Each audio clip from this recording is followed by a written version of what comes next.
अस्सलाम वालेकुम, welcome to our channel study seekers. मैं हूं सुभान और हम शुरू करने वाले हैं lecture series CS201 introduction to programming. पहले भी मैंने करवाई है ये, बट अब मैं बिल्कुल ही एक प्योर मेथड से करवाने वाला हूं। उसके लिए मैंने खुद ही नोट्स तैयार किए हैं जो आपको पेपर में इजीली तौर पर तैयारी करने में मदद देंगे। जैसे ये लेक्चर नंबर 2, 3 और इस तरह से काफ़ी सारे लेक्चर्स के ना हैंड आउट्स रेडी हैं पड़े। सो आप लोगों को ये सब भी प्रोवाइड किए जाएंगे और इसके अलावा कोशिश की जाएगी कि बेहतर से बेहतर तरीके से प्रोग्रामिंग सिखाने की। जस्ट ये है कि आप लेक्चर पूरा सुने, अच्छे से उसको पिक करें और जो आपको प्रैक्टिस के लिए कहा जाता है वो प्रैक्टिस करें। आपका ये जो कोर्स है ये बड़े अच्छे तरीके से निकल जाएगा। हमारा जो लेक्चर नंबर 1 है जो आज हम स्टार्ट करने वाले हैं, असल में ये सिर्फ एक इंट्रोडक्टरी लेक्चर है पड़ा, इसमें और कुछ भी नहीं है ज़्यादा, ठीक है। और इस इंट्रोडक्टरी लेक्चर में हमने 2-4 बातें पढ़नी है कि what is programming, programming is important, why program is important, skills are needed, कौन से स्किल्स हमें चाहिए होते हैं प्रोग्रामिंग के लिए, और पॉइंट टू रिमेंबर, ये सारी चीज़ें ना इंपॉर्टेंट है बड़ी। सबसे पहले है जी प्रोग्रामिंग क्या है। अब program is a precise sequence of steps solve a particular problem. के जो प्रोग्राम होता है ये एक सीक्वेंस होता है स्टेप्स का एक खास प्रॉब्लम को हल करने के लिए। यानी क्या मतलब, अब ये प्रिसाइज सीक्वेंस ऑफ स्टेप्स का क्या मतलब है। लेट्स सपोज मैं आज आपको एक मिसाल देता हूँ। आपने एक बच्चे को भेजना दुकान पे, फर्स्ट टाइम बच्चा दुकान पर जा रहा है, तो आप क्या करेंगे, आप उस बच्चे को स्टेप्स बताएंगे कि बच्चे आपने घर से बाहर निकलना है, ठीक है। बाहर आपको एक गली नज़र आएगी, उस गली में जाना है, उससे मुड़ना है राइट लेफ्ट इधर उधर, और दुकान पे जाना है, ये पैसे देने हैं, ये चीज़ लेनी है, इतने पैसे वापस लेने और सीधा घर वापस आ जाना। सो ये आपने उसको एक प्रोग्राम बता दिया, यानी कि आपने उसके माइंड की प्रोग्रामिंग कर दी है। अब उस प्रोग्रामिंग को वो फॉलो करेगा और वो काम मुकम्मल हो जाएगा। सेम एज इट इज़ हम क्या करते हैं कि हम कंप्यूटर को कोई मसला है उसको सॉल्व करने का मेथड बताते हैं। अब बार बार तो हम खुद नहीं कर सकते ना, तो ये है कि बजाय ये कि बार बार हम खुद करें, हम कंप्यूटर को ना एक सेंस दे देते हैं, एक तरीका देते हैं कि हाँ भाई इस काम को इस तरह से करना है और ये काम मुझे तू करके दे देना जब भी मैं तुझे कहूँ। फॉर एग्जाम्पल आपने फाइंड करनी हो परसेंटेज वगैरह ये चीज़ें, रिजल्ट कार्ड बना रहे हैं, सो इट इज़ डिफ़िकल्ट कि हर एक पेपर के कलेक्ट करो, फिर उस पर फार्मूला लगाओ, परसेंटेज ग्रेड वगैरह। तो आप एक प्रोग्राम बना लेते हो, उसको सिर्फ मार्क्स बताते हो और उसको तरीका बता देते हो कि हाँ भाई अब प्रोग्राम में आप समझाओगे उसको कि भाई किस किस तरह से फाइंड करते हैं। अब जब वो नंबर पूछ लेगा वो उसी तरीके से आपको फाइंड करके दे देगा। 100 बच्चे हैं, 1000 बच्चे हैं, लाख बच्चे हैं, आप चंद एक मिनटों के अंदर या चंद एक घंटों के अंदर उनका सबका रिजल्ट बना लेंगे। सो ये प्रोग्रामिंग हमारी लाइफ में ये काम करती है। वाई प्रोग्रामिंग इज़ इम्पॉर्टेंट, इस लेक्चर में कुछ ज़्यादा नहीं है इसलिए शॉर्ट मैं आपको बता रहा हूँ। सो प्रोग्रामिंग इसलिए इम्पॉर्टेंट है कि कोई भी काम हमने करना है, हम डेली लाइफ में भी प्रोग्रामिंग करते हैं, यानी कि हम जो अपने प्रोग्राम्स बनाते हैं कि यार ये करना है वो करना है, सो वो भी एक टाइप की प्रोग्रामिंग ही होती है। सो उसमें क्या होता है कि आप अपने काम को आसान करने के लिए ना उसके लिए अपने मतलब शेड्यूल्स तय कर लेते हैं कि मैं ये करूँगा और ये मेरा काम मुकम्मल हो जाएगा। जो स्किल्स होती हैं एक प्रोग्रामर के अंदर वो है बड़ी critical reading, analytical thinking and creative synthesis. ये हमें जो एक प्रोग्रामिंग है प्रोग्रामर के अंदर ये क्वालिटीज़ आ जाती हैं, यानी कि वो क्रिटिकल रीडर बन जाता है, वो एनालिटिकल थिंकिंग यानी कि चीज़ों को एनालिसिस करने में बेहतर हो जाता है, और सबसे बड़ी बात क्रिएटिव सिंथेसिस यानी कि वो क्रिएटिव इंसान बन जाता है। और हमें कौन कौन स्किल्स नीडेड है पड़ी, pay attention to detail, thinking about the reusability, think about the user interface, understand the fact that computer are stupid and command the code liberally. इनमें से हमारे पेपर पॉइंट ऑफ व्यू से कुछ important नहीं है, सो हम सिर्फ इसको मैं आपको कॉन्सेप्ट दे दूंगा। सबसे पहले paying attention to detail. Paying attention to detail का ये मतलब है कि भाईजान आपके पास कोई एक बंदा है प्रोग्राम बनवाने के लिए, अब उसका मकसद था कि प्रोग्राम भाई मैंने यूं करके प्रोग्राम बनवाना है तो मुझे ये प्रोग्राम बनवा के दे दो। अब आपने उसकी बात सुनाई, थोड़ी बहुत सुनी और उसके बाद क्या किया जी, लिखने शुरू लग गए। आपने उसकी पूरी बात ही नहीं सुनी कि उसका मकसद क्या था, वो क्या चाहता है, वो कैसे चाहता है, पर आपने उससे कुछ भी नहीं किया। आपने क्या किया जी, भाई हाँ ये बात मुझे पता लग गई कि इसने प्रोग्राम बनवाना है, ठीक है भाई उसको ना स्कूल के लिए प्रोग्राम बनवाना है तो उसको ना मैं बना के दे दूँगा। आपने उसकी ना पूरी डिटेल सुनी ना उस डिटेल पे फोकस किया कि किस तरह का प्रोग्राम चाहिए, भाई आपको क्या डिमांड है उस प्रोग्राम से। सो क्या होगा कि आप जब प्रोग्राम बना रहे होंगे तो आपको ना एक रोड मैप नहीं होगा। जो पेइंग अटेंशन डिटेल है बड़ा, ये आपको रोड मैप देते हैं कि हाँ भाई क्या करना है, अब क्या करना है, अब क्या करना है, उसे क्या क्या चाहिए, वो कहाँ कहाँ ऐड करना है। सो आपको पता होना चाहिए कि आप से उसने क्या डिमांड की और आप आगे क्या बनाने जा रहे हैं।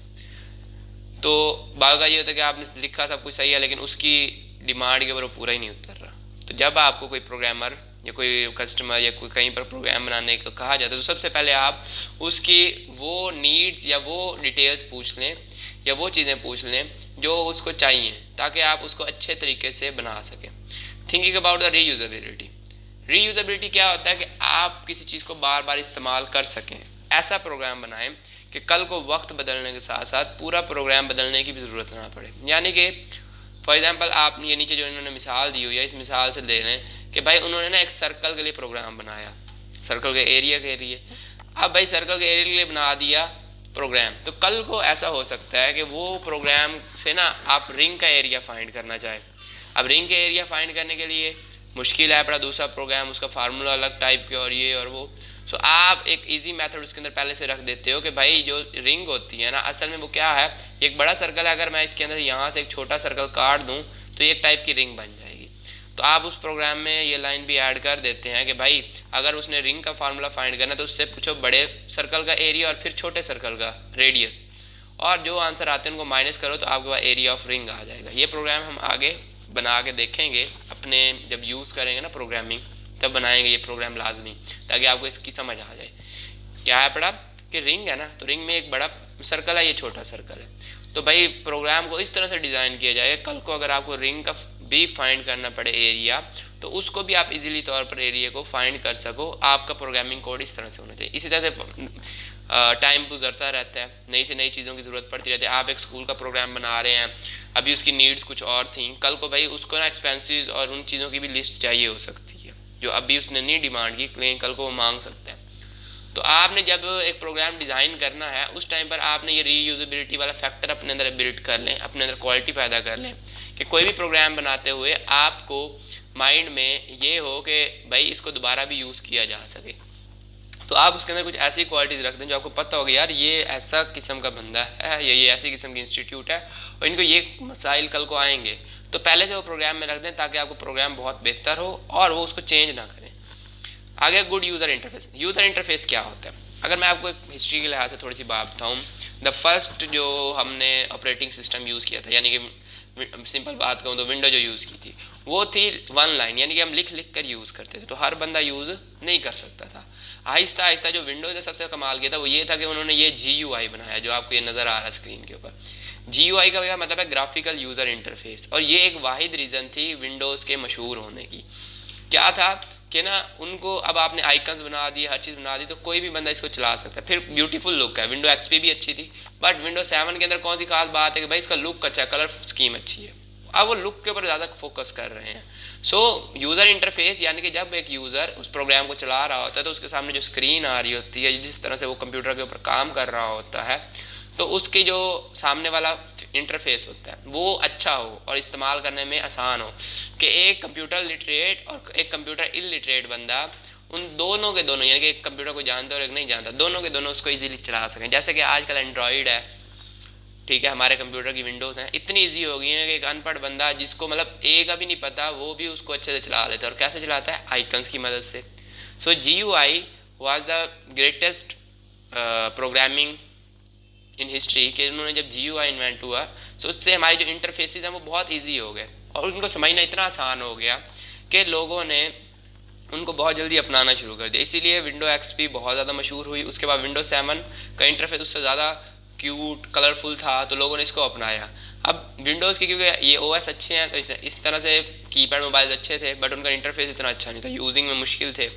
तो एंड्रॉयड के अंदर हमने इस तरह से इंटरफेसेस बनाया कि अब एंड्रॉयड ज़्यादा काबिल कबूल है। सो इंटरफेस जब आप प्रोग्राम बना रहे हो, जितना आपका इंटरफेस अच्छा होता है ना, उतना एक शख्स आपके प्रोग्राम को प्रायोरिटी देता है, उसको लेने की कोशिश करता है। जैसे फॉर एग्जाम्पल आप दो गेम्स खेल रहे हो, अब एक के कलर स्कीम और हर चीज़ अच्छी है और एक की इतनी अच्छी नहीं है, चाहे वो जितनी मर्जी अच्छी हो, आपका दिल नहीं करेगा उसको खेलने का। इस तरह से VLC या कोई आप मीडिया प्लेयर करते हो तो आप देखते हो हाँ भाई इस मीडिया प्लेयर के ना जो मतलब ऑप्शन हैं पड़े वो इस तरह से होने चाहिए कि ना मुझे इजीली मिल जाए। जो आपको वो इजी इंटरफेस देगा वो यूज़ करोगे, ना कि ये कि भाई अगर उसको आगे भी करना है या उसको पीछे लेकर जाना है तो उसके लिए आपको 4-5 काम करने पड़े। तो ये वो पॉइंट्स होते हैं जो आपको प्रोग्राम बनाते हुए सोचने चाहिए। Understand the fact that computer are stupid, ये आम सी बात है। जब आप बच्चे को दुकान पर भेजते हैं, जैसे मैंने बताया पहले शुरू में, तो आप ये सोच कर भेजते हैं कि हाँ भाई बच्चा ना बेचारा है, इसको क्या पता लगना पैसों का या चीज़ का, तो आप उसको हर एक लफ्ज़ बता रहे होते हो कि भाई इसको कुछ समझ नहीं है, ये ना स्टूपिड सा बच्चा है, या ये ना अभी बच्चा है पर इसको क्या पता। तो आप उसको एक लाइन एक बात इस तरह से बताते हो। So computer are incredibly stupid, computer तो इंतहाई ज़्यादा स्टूपिड है ना। यानी अगर आप इसको कहते हो भाई ये टेबल है, इसका यहाँ पर आपने ना पाँव लगाना है और इधर कील लगाना है। अब अगर फॉर एग्जांपल उसने उधर कील लगाया है, वहाँ नहीं लग सका, तो वो उस टेबल को बनाएगा ही नहीं। ये नहीं कि इस ट्रे को आगे कर लेगा, थोड़ा पीछे कर लेगा, या कील को थोड़ा साइड से करके लगाया, नहीं। बिकॉज कंप्यूटर को जैसा आप करने को कहोगे वो वैसा का वैसा ही करेगा। आपने एक रोबोट बनाया, ठीक है, सो रोबोट को क्या कहा आपने कि भाई छत से जाओ, गलती से आपने प्रोग्रामिंग कर दी कि ना भाई छत पे जाओ और ऊपर जाके छलांग लगा दो। रोबोट ऊपर गया, उसने छलांग लगाई, नीचे गिरा, टूट गया। आपने फिर उसको जोड़ा, फिर उसको कहा, उसके अंदर प्रोग्राम वही सेव है, वो बार बार जाता है छत पे, भाग के चढ़ जाता है और वहाँ छलांग लगा देता है। बिकॉज वो स्टूपिड है, उसके अंदर आपने जो लिख दिया वो वही करेगा। सो जब भी आप प्रोग्राम बनाएं तो ये सोचेंगे कंप्यूटर की अपनी सूझबूझ कोई नहीं, हाँ वो एक मशीन है जो जल्दी काम कर सकती है, पर बातें समझाना आपका काम है बड़ा। कमेंट द कोड लिबरली, यानी कोड को बार बार कमेंट करें। फॉर एग्जाम्पल आप एक प्रोग्राम लिख रहे हैं, ठीक है, उसके अंदर कोशिश करें कि ये 10 लाइनों का एक प्रोग्राम है पड़ा, तो उसके अंदर ना 4-5 फैक्टर्स हैं बड़े। प्रोग्राम का सबसे पहले तो कमेंट करें कि भाई प्रोग्राम क्यों है। प्रोग्राम अगर 1000 लाइनों का है तो हर 100 लाइनों बाद या 200 लाइनों बाद या 50 लाइनों बाद जहाँ पर आपके कोड के अंदर ना थोड़ी चेंजिंग आ रही है, वहाँ पर कमेंट करके बताएं हाँ भाई ये प्रोग्राम जो है ये इस वजह से यूज़ हो रहा है, ये हिस्सा ये काम करता है, ताकि कल को आपको कोई मसला आ रहा हो तो ये ना हो कि पूरे के पूरे 2000 लाइनें पढ़नी पड़े, बल्कि आपको कमेंट से पता लगे कि हाँ भाई ये हिस्सा है बड़ा जहाँ पर डाटा सेव होने के प्रोग्रामिंग है, तो यहीं पर मसला आ रहा है। ये हिस्सा है भाई ये इंटरफेस का हिस्सा है, इसमें मसला आ रहा है, ना कि पूरा प्रोग्राम पढ़ना पड़े, क्योंकि एक प्रोग्रामर को रोज़ रोज़ प्रोग्राम लिखने होते हैं तो वो हर प्रोग्राम को याद नहीं रख सकता। डिज़ाइन रेसिपी, ठीक है, तो ये वही बातें बार बार हैं पढ़ी, या पढ़ लेंगे, कोई इंपॉर्टेंट नहीं है इतनी खास। फर्स्ट लेक्चर सिर्फ और सिर्फ उन्होंने क्या है थोड़ी सी प्रोग्रामिंग की डेफिनेशन पढ़ लें, और ये जो उन्होंने मैंने बताया है इनको थोड़ा थोड़ा सा ना माइंड में रख लेंगे, 5-6 फैक्टर्स जो उन्होंने बताए हैं। उसके अलावा ये पॉइंट्स टू रिमेंबर कर लें, इंपॉर्टेंट चीज़ होती है ये पॉइंट्स टू रिमेंबर कि क्या है। फर्स्ट है बड़ा जी, do not assume the part of the user, कि भाई यूज़र को एज्यूम ना करें कि भाई वो जानता होगा कंप्यूटर को, उसको इतनी समझ तो होगी यार, वो इतना अक्लमंद होगा कि वो इसको ऐसे यूज़ कर लेगा या ये कर लेगा। वो आप समझे यूज़र को कुछ आता ही नहीं है, यानी वो इतना पागल है या इतना वो मतलब इलिटरेट पर्सन है कि अगर आप उसके सामने चला कर दिखाओगे उसको दोबारा चलाना भी नहीं आएगा। इस तरह सोच के जब आप प्रोग्रामिंग करोगे so it will be too much easy कि कोई इंसान भी इसको यूज़ करेगा, और जितना ईजी होता है उतने लोग पसंद करते हैं। User interface should be friendly, कि आपका जो इंटरफेस बनाएगा वो फ्रेंडली हो, यानी कि वो हर बंदे को समझ आ सकता हो, कोई भी इंसान एक मरतबा इस्तेमाल करने पर उसको काफ़ी हद तक सीख जाए।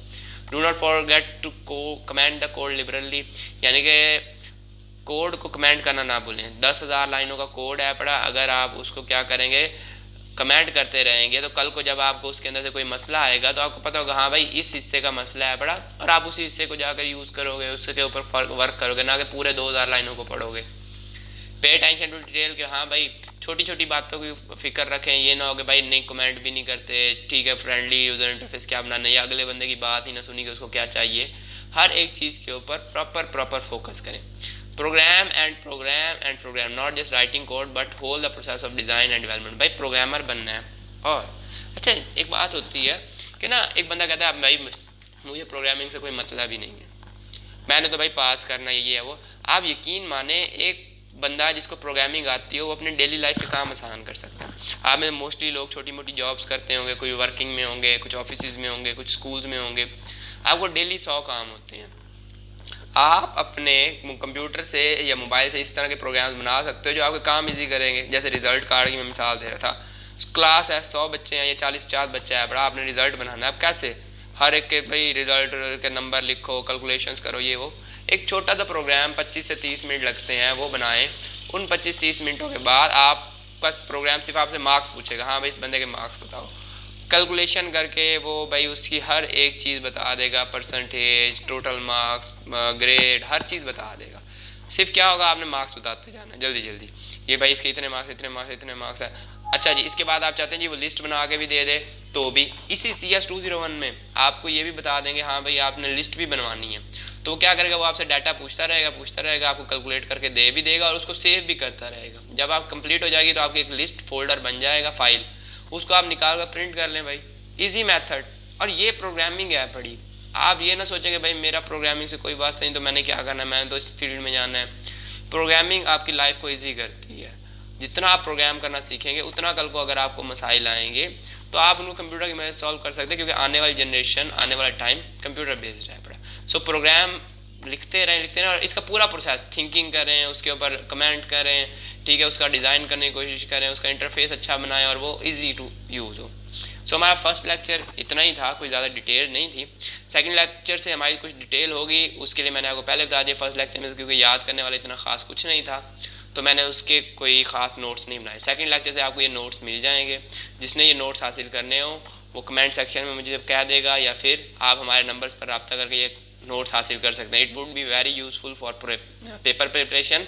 और दूसरी बात कि इतने लेंथी नोट्स की बजाय आपके वो इतने शॉर्ट नोट्स होंगे कि 100 से 120 पेजेस के अंदर आपकी ये सारी बातें लिखी हुई होंगी विदाउट प्रोग्राम्स। तो प्रोग्रामिंग आपको अलग से जो होगा वो इन वीडियोज़ में करवाई जाएगी। फोकस करें लेक्चर्स के ऊपर, अच्छे से पढ़ने की कोशिश करें। शुक्रिया। अगर आपको अच्छा लगा हो तो लाइक करें, कमेंट करें, शेयर करें, काइंडली चैनल को सब्सक्राइब कर दें। शुक्रिया।